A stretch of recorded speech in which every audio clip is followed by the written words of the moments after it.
Uy, tol, patingin. Tapos mo ba chicken? Bilisan mo. Sandali lang, tol. Huwag kang malikot dyan. Pamalupit ang chicken to eh.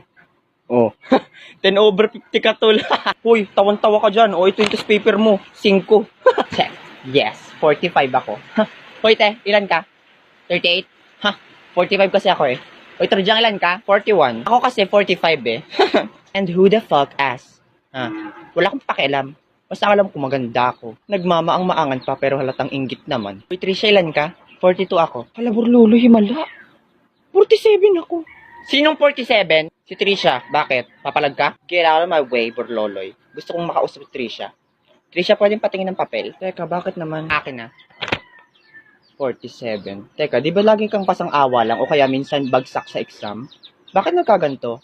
Nandaya ka, no? Hoy, ano na naman ang singhot mo, Jingle? Borloloy, wag ka magalit. Triggered ha na paghahalata ang guilty. Siguro ninakaw niyo yung questionnaire, no? Di kaya, nag-review talaga kami.